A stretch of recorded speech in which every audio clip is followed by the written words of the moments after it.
Barron Trump responds with an extraordinary and influential response when a liberal journalist endeavors to belittle his godfather, the legendary Clint Eastwood, during a contentious interview.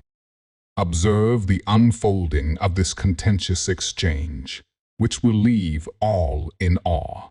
The bright studio lighting illuminated the elegant, polished oak table, causing the air to crackle with tension.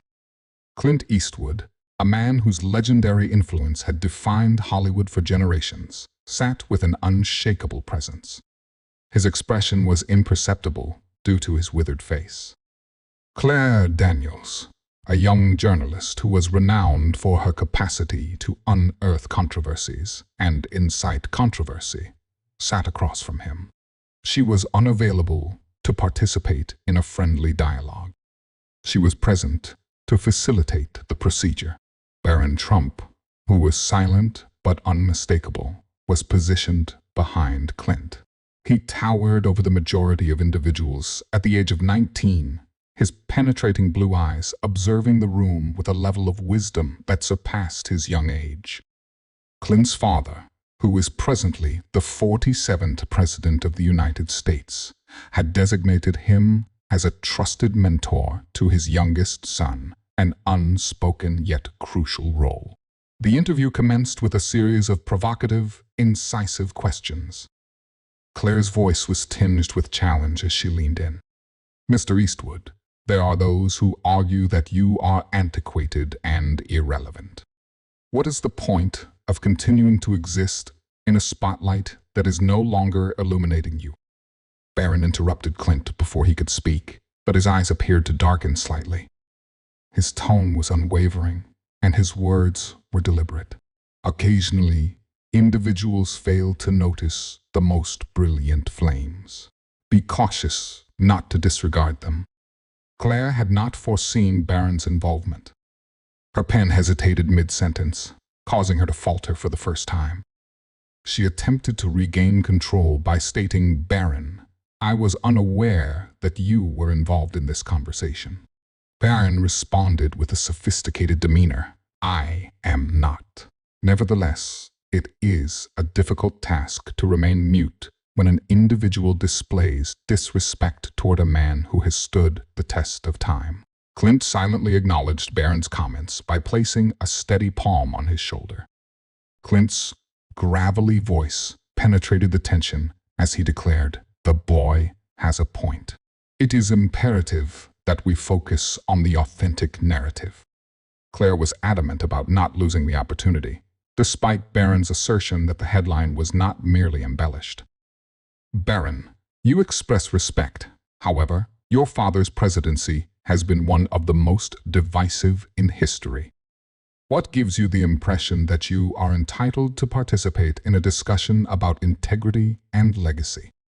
Barron maintained his composure, despite the fact that his mandible contracted. He responded without hesitation, "I speak because I have lived through it. Furthermore, I have acquired knowledge from individuals like Clint, who have earned their place in history by consistently standing up for their own truth, rather than by bringing others down." Claire leaned back and closely observed him. The adolescent Trump was not solely a reflection of his father. He was a distinctive individual. Claire altered her approach during the interview to disclose what she believed were concealed vulnerabilities. "Mr. Eastwood, there are allegations that you have used your authority to protect the Trump family. Do you have a response to that?" Clint's irises darkened. "Rumors are comparable to shadows. They are innocuous until you decide to assign them significance." "Madam, I refrain from participating in conjecture." However, Claire had not yet finished her assignment. "Barron, how about you? The weight of your father's presidency must be insufferable. How do you cope with the persistent belief that you are solely Donald Trump's son?" The room was enveloped in a profound silence. Barron's facade of composure was for the first time compromised. His voice, which was both steady and resonant with genuine emotion, penetrated the tense atmosphere. I am not solely my last name. Clint and others have shown me that a legacy is not something that can be inherited. It is a process to acquire it. Would you like a headline? Keep a record of this information. Respect is not demonstrated. Evidence has been verified. As Barron's words settled, the air in the room thickened, reminiscent of a tempest on the horizon.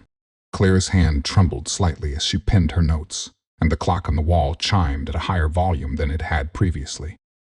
Each individual in the room could discern that there had been a transformation. The interview subsequently underwent a more precipitous transition. Claire Daniels' tone was unyielding and acerbic, as she was motivated by the pressure to deliver a story that would define her career. Clint, you have been referred to as the guardian of a family that is highly controversial by certain individuals. What is your reaction to that? Is that title a source of confidence or a burden on your shoulders? Clint's face was devoid of expression. However, for a brief moment, a profoundly buried anguish flickered in his irises. Barron's voice breached the silence once more, this time with a firm yet unwavering tone before he could say anything. Is it truly controversial to advocate for those you care about, or is it simply more expedient to criticize what you are unable to understand? Claire's eyebrows were elevated. So you are recognizing that there is a controversy, Barron? He remained steadfast. The controversy is not founded on the truth. It is the manner in which individuals distort it. Clint's loyalty is not obligatory. It is a testament to his integrity. The air in the room became virtually unbearable. The security personnel stationed at the entrances also shifted uncomfortably. For the first time, Claire appeared to undergo a period of uncertainty. The young man who stood in front of her was not merely advocating for Clint. He was dissecting each and every effort she made to provoke him. Nevertheless, Claire had not yet been finalized. She was merely commencing her voyage. The cameras continued to record as she reached into her bag and extracted a weathered file. The object's margins were weathered as a result of years of use. She commenced the conversation with a cold tone, addressing him as Mr. Eastwood. There are rumors about an incident from your past, a decision that could have imperiled lives. Would you be willing to respond? Clint's mandible was constricted. The room was enveloped in a dense fog of anticipation as a ponderous silence descended. Barron's attention was directed to Clint, who was experiencing a rare moment of vulnerability as he observed his godfather, who was typically unyielding. Barron's voice was both authoritative and subdued as he stated. Claire's lips curved upward. Barron, what is the issue? Are you apprehensive that the truth may erode your idealized view of him? Barron's towering figure cast a long shadow across the room as he ascended to his feet. He declared, the truth does not intimidate me. However, your obsession with dividing individuals does. Would you be interested in hearing a story? What about the time when Clint saved my life? Twice. The room was devoid of sound. Claire was briefly taken aback, which resulted in her hesitation. She reiterated, her words tinged with skepticism. He saved your life. Barron replied in the affirmative, his voice brimming with emotion. Nevertheless, this is of no consequence to you, is it? You would rather reopen old wounds than acknowledge the man who has been my pillar of strength in a world that is anything but stable. Barron's words, which were thick and heavy, filled the room. Claire was silent for a brief period as her self-assurance was diminishing. What does it mean for Clint to have saved your life? She finally inquired, her voice now less certain and subdued. A fleeting moment of distress was discernible beneath Barron's stern expression. An incident transpired during my father's campaign. A legitimate threat was directed at me. Clint was the one who initiated the process. He protected me when no one else could. Claire's hands were slightly quivering as her pen poised over her notepad. What is the reason that this narrative has never been recounted before? Barron responded that Clint does not indulge in activities for attention. He is not in need of acknowledgement from the world. He consistently does the correct thing, even when no one is observing. Clint, who had previously maintained his silence, eventually expressed his opinion. Barron, I am not a messiah. I merely followed the same course of action as any other individual. Barron shook his head. No one, but only an individual, such as yourself. The room was left in complete silence, with the exception of the gentle murmur of the recording apparatus. Claire's usual assurance was in disarray as she gazed downward. She appeared to understand the depth of the narrative that was unfolding before her for the first time. Barron's voice once more broke the silence, alleviating the oppressive tension. Claire, would you like to be informed of the truth? This concludes the matter. During my father's campaign rally in Texas, I received a genuine, extraordinary threat to my life at the age of 15. The situation was not a mere false alarm. Clint Eastwood was the one who acted when it deteriorated. Claire's digits were trembling, but her pen remained suspended above the paper. Barron's irises grew increasingly distant, as if he were reliving that moment. She murmured, her fascination now surpassing her initial intentions. What transpired? I was anticipating my father's arrival at the staging area. Pandemonium ensued as security alarms abruptly sounded. A individual wielding a weapon penetrated the barriers. My security team hesitated. Clint refrained from doing so. The room was enveloped in a silence that was both oppressive and tense. Clint refrained from speaking, his mouth clenched tightly. He stated, I performed as any individual with the requisite experience would. His voice was subdued but firm. That concludes the matter. Barron's intonation was inconsistent. You did not merely execute a task. You jeopardized your life for me. I am unable to remain in this location and permit anyone to discredit you, as you have rescued me. Claire and the other individuals in the room were overcome with weeping. She was momentarily taken aback as she sat in her chair. The Clint Eastwood she had previously believed she was familiar with was being succeeded by a man whose fortitude she could not disregard. With a slight shrug, Clint's weathered countenance disclosed the burden of time as she inquired, her voice now subdued. Why hasn't this story been told? Barron was the primary concern, not my own welfare. Barron's voice was composed, yet characterized by sentiment, as he addressed Claire. Do you recognize the sensation of being compelled to sacrifice one's life for another? To recognize that their presence may have been necessary for your presence? Claire, this is an additional burden. A burden that is both beautiful and modest.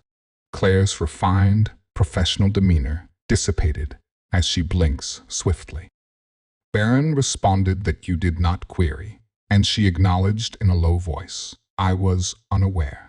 You arrived with a narrative that you wished to impart.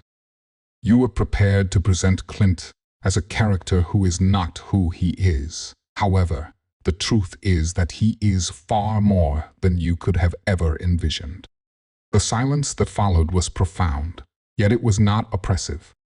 It possessed an unexpected element that Claire had not foreseen, as well as significance, respect, and reflection. Envy, the energy of the room underwent fluctuations. Claire gazed at Clint and Barron before returning to her notepad. It was as though her inquiries, which were meticulously crafted, had become irrelevant. Barron, she said with a sense of introspection, what is the rationale behind your ferocious defense of Clint? Is the focus exclusively on that specific moment?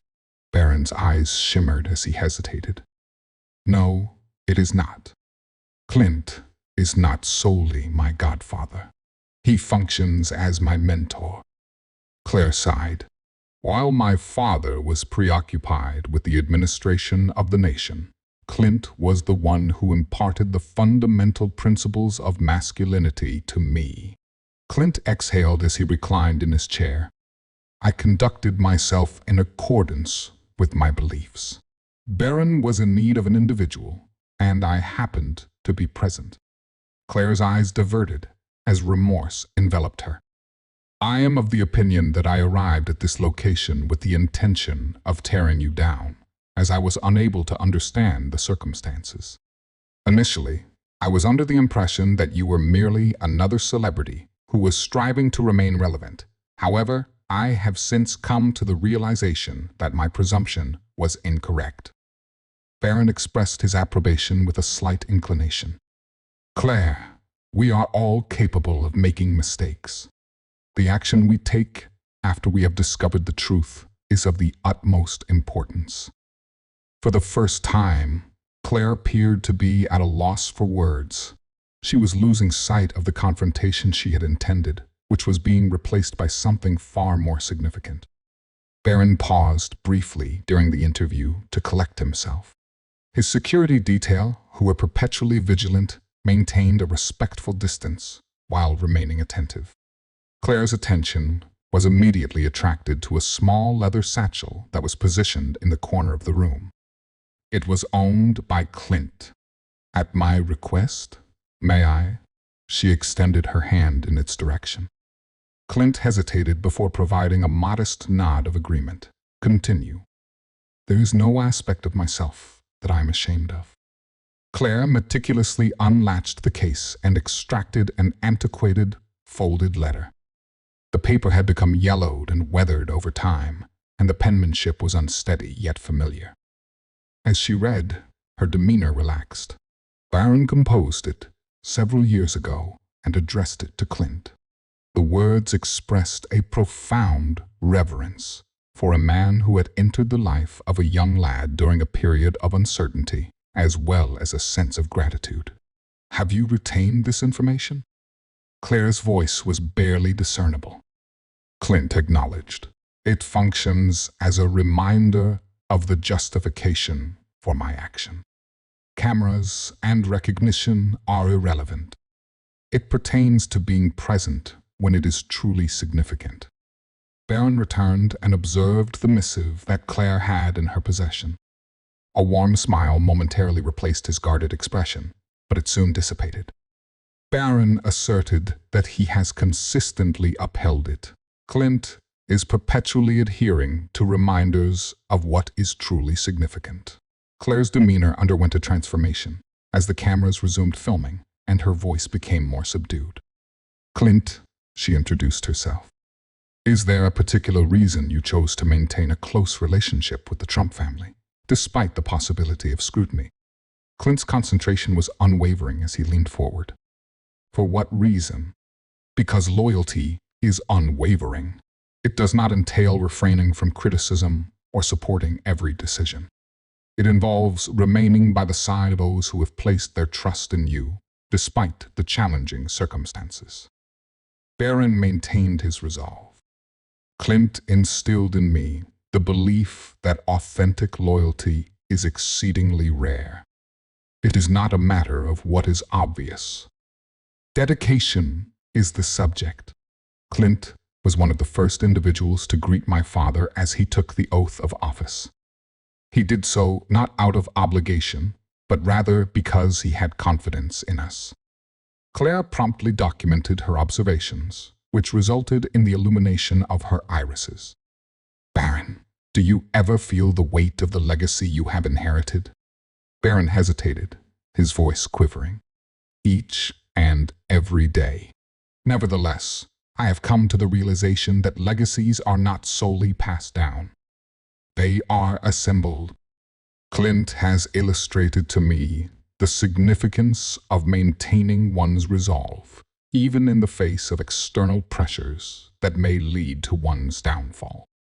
Barron expressed his genuine emotion through his words, which elicited a sense of silence in the room. Claire comprehended for the first time. This was not exclusively about politics or headlines. The subject matter was more substantial.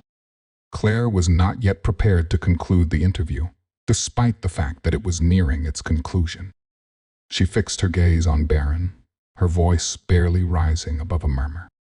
At this time, what is the one thing you would say to Clint? Barron gazed at Clint, his eyes brimming with tears. I am appreciative. For all intents and purposes, I am grateful for your steadfast assistance during my most challenging circumstances, for exemplifying the essence of authentic courage in the presence of adversity. Clint, who is generally composed, inhaled with power. You are not obligated to convey gratitude, youngster. The world has yet to recognize the innate fortitude that you possess. Claire's notebook was evidently closed as she moved. I arrived at this location in search of deficiencies, for a narrative that would challenge an established legacy. Nevertheless, the information I uncovered was utterly unexpected. An enduring connection, a narrative that is worthy of being told. The room was enveloped in a profound silence as the cameras were powered down. Claire rose from her seat and extended a hand to Clint. I am appreciative for furnishing me with an illustration of authentic fortitude. Barron and Clint exchanged a knowing gaze, their bond unbroken. The world would soon learn the truth, as they had survived the tempest. Claire was unable to avoid the weight of the information she had discovered as the day's interview concluded, and she remained behind. Clint and Barron's relationship had not only exceeded her expectations, but it had also had a profound impact on her. Barron was seated in the White House's private quarters that evening, with his security details located just outside. Clint accompanied him, his composed demeanor offering him solace. Do you ever feel any contrition for introducing yourself into my life? Barron abruptly inquired, his voice saturated with emotion. Clint diminished his concentration. Absolutely not. You needed a companion, and I needed a sense of purpose. Life has a unique ability to unite individuals at the ideal time. Barron hesitated before reaching into his pocket and removing an antiquated photograph. It was a candid photograph of Clint guarding him during that fateful rally years ago. Barron acknowledged, I keep this with me. It serves as a reminder that fortitude is not equivalent to the absence of dread. It is the decision to act in spite of it. Clint planted his palm on Barron's shoulder. Furthermore, you are endowed with an abundance of fortitude, my child. More than the preponderance of males I have encountered. Claire observed in silence, her emotions in a state of turmoil as she stood just outside the door, unobserved. The narrative she had intended to impart had transformed into something far more profound than she had ever envisioned. The following day, Claire made an unusual request to Barron's security personnel. She declared that I necessitate an additional interview. Nevertheless, this time, it is not for the sake of a headline. It is intended for them. Barron hesitated upon hearing her request. For what reason? Claire acknowledged his gaze. Due to the fact that the world is entitled to know the truth, not only about Clint, but also about you, about all that you have both endured and overcome. Barron's sluggishness was the consequence of a protracted period of silence. Okay, but please refrain from rehearsing queries or using scripts. Instead, be honest. Clint was situated adjacent to Barron in the East Wing, where the interview was conducted. Claire addressed the camera directly. At times, we enter a narrative under the impression that we have a comprehensive understanding of the plot. However, the reality is often much more potent than we had anticipated. Clint and Barron's personal journeys elicited an increasing level of emotion in the gathering. Clint recounted the profound pride he felt as he watched Barron mature into a man of integrity and honor, the impact of his decisions on his life, and the sacrifice he had made. The room was devoid of any dry eyes after the interview concluded. The security personnel at Barron, which is generally stoic, was visibly moved. The interview was broadcast that evening, and the response was immediate. Social media users expressed admiration for Barron's contrition and Clint's fortitude. The profound impact of the two men's powerful connection was felt by individuals from all phases of life who shared their own stories. Barron's telephone was incessantly ringing with messages of encouragement. He admitted to Clint, "I was not prepared for this." Clint chuckled. "Barron, individuals are capable of recognizing honesty, and that is precisely what they observed, two individuals who were genuine." Claire's office was inundated with a deluge of emails and phone calls during this period. Numerous individuals expressed their gratitude for elucidating a narrative that was not about politics or status, but rather about genuine human connection. Barron and Clint sat on the White House balcony that evening, watching the sun sink below the horizon. Barron commented, "I feel that for the first time in a long time, people are recognizing me for who I truly am, rather than just as the president's son." Clint exclaimed, "And that is more valuable than anything else." The interview was the subject of interminable discussion on a global scale. Barron and Clint were consistently welcomed with respect and reverence, irrespective of their final destination. Nevertheless, there was a persistent issue despite the recognition. A private investigator employed by a competitor network discovered an antiquated, unverified rumor concerning Clint. Despite the fact that the narrative was unfounded, it rapidly acquired popularity. Ruthless headlines were implemented. "Clint Eastwood, is he a patriot or a fraud?" Barron was furious. "What is the reason for their inability to leave him alone? He has devoted his life to the service of this nation with distinction." Clint's demeanor remained unaltered. He simply shrugged. "Barron, the truth has a propensity to surface. Permit them to articulate their aspirations." Barron, however, was hesitant to remain silent. That evening, he captured a video message. From the White House, he addressed the nation directly. "I am cognizant of the symbolism that Clint Eastwood represents. Loyalty, integrity, and courage. Anyone who disputes this assertion is simply not as familiar with him as I am, and they will never be." Within hours, the video spread like wildfire. Barron's statements were endorsed by millions of individuals who defended Clint and condemned the unsubstantiated attack. Clint disclosed his emotions for the first time. "Barron, I am appreciative. You have given me more than I could have ever envisioned." Despite the controversy, Clint remained committed to his initial strategy. "Barron and I relished a serene evening at a charity banquet. The event's focal point was the commemoration of veterans, to which Clint was profoundly dedicated. As they entered the grand hall, they were greeted with applause. Nevertheless, this time, it was not for the renowned actor or the president's son. They did so as a result of their shared connection.